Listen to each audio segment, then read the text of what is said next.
So we're obviously at a kind of a landmark moment for really everyone, but especially the government IT community. Emerging from the pandemic, so much has changed. So many priorities have shifted. So many focuses have shifted over the years. So, what are some of the opportunities that you see on the horizon for you and your team? Yeah, so coming out of the pandemic, certainly I reference back to the pandemic. I think looking at the IT organization across our state, and certainly I presume across many states, called to do many things that they weren't used to doing in a day-to-day routine. And I think certainly the business side, our agency side, delivering the citizen services, was certainly called to do some extraordinary things as well and adapt to the environment. So I think both organizations, or both entities, both from the IT side and from our agency leadership and our business side, really working together more collaboratively and really understanding and sensing the purpose of the mission. Really at the end of the day, what we've talked about and what we've kind of done an autopsy on over the past several months, and gone back to some very basics about what is our real mission in government, state government, at the state IT organization or local IT organization or the agency.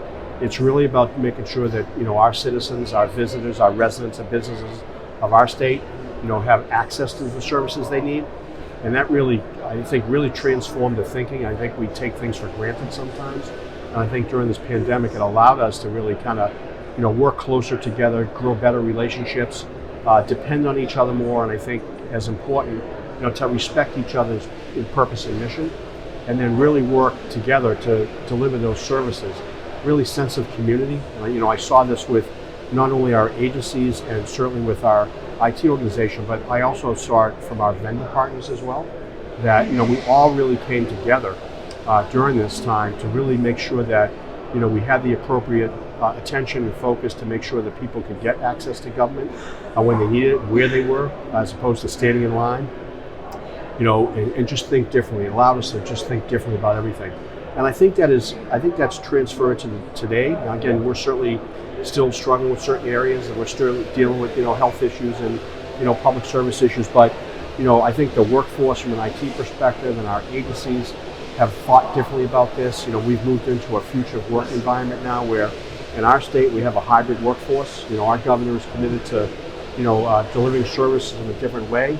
It's challenged our organization to think differently about online services, more mobile-friendly environment, for folks to be able to access government, on their phone or their tablet, not standing in line, of course. It's allowed our workforce to be remote, to work hybrid. It's a lot. I think it's done a great thing for our workforce, both from a non-IT and IT. We have folks that can work remotely. They don't have to come into the office. They don't have to deal with as much traffic and congestion. We've been able to roll out a new environment that allows for that, and it's the productivity we see is greater. And the user satisfaction surveys we've done with our the people that access our services, we see steadily increased favorability. Not everything's perfect. We've implemented some automation, some chatbots, and some easier access to services that we built up during the pandemic that we've kept. So I think we're going in the right direction. We'll continue this evolution, and it's really driving our strategy. Think about what we're going to do in the future.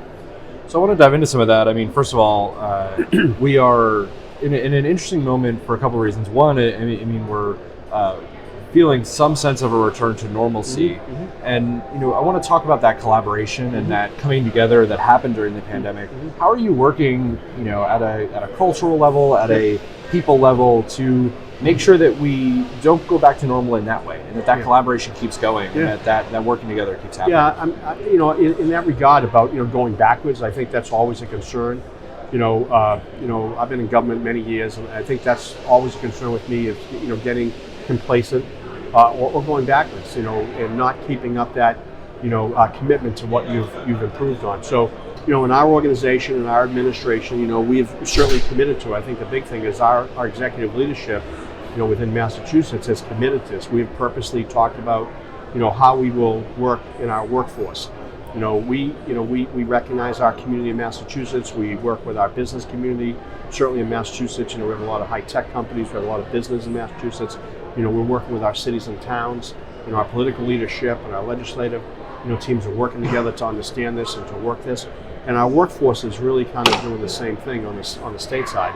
And from my organization, really building out our strategic plan. We're working with our folks to make sure that they understand it, giving people opportunity. And I think what's also been successful for us is that they're actually seeing the benefits of this program, both from a delivery of service, because at the end of the day, most of the folks that deliver these services, if not all, they want to make sure the service is actually delivered appropriately. We have champions in state government for folks that need these services. We recognize that. I think it's gelled the state workforce. It's gelled our cabinet, our agency leadership, and really making sure that we really stay focused on this. And honestly, we've been able to deliver the services better, quicker, and they're better received. So I think those areas that we'll keep continuing. We work in structured budgets that way. Our workforce, our technology planning. So all that is really around this future of work and making sure that we can deliver these services and continue to deliver the services the way people need them. So sort of with all that in mind, you're talking about the future of work. You talked earlier. You mentioned automation and chatbots, and then of course with all of that collaboration in mind as well. I'm curious. How does all of that sort of fit into your modernization strategy from a tech perspective, right? Because a lot of these newer and emerging technologies like automation and chatbots really require some investment and some time to make sure the infrastructure is right. Right. So, the investments we've made, and I would say that prior to the pandemic, we had a plan for modernization. From replacing our legacy systems. We were an early adopter into cloud. And really thinking about, again, going back to that very basic, what is government service? What's the purpose of it?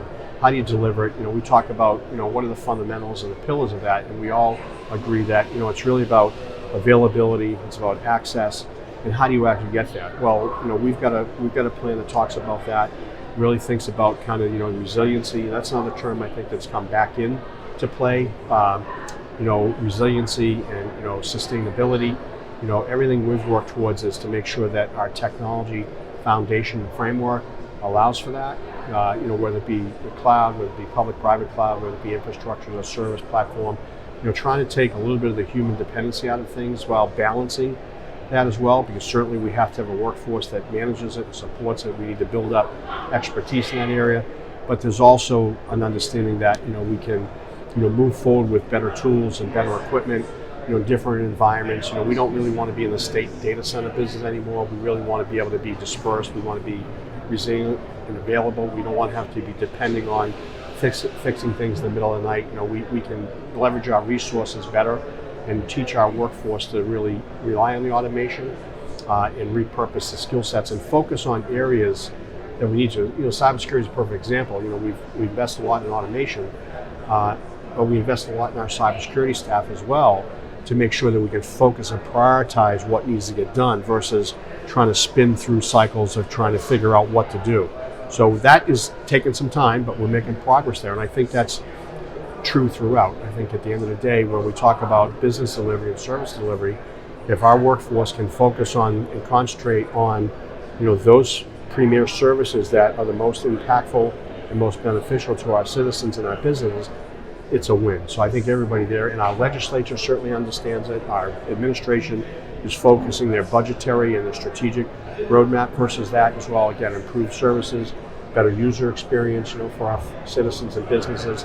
And how do you do that? You have to have that collective and collaborative framework from technology and from the agency leadership. And that's what's really come together the last couple of years, a new sense of purpose. So we're very excited about where we're going in Massachusetts, and we'll have a new administration coming in next year.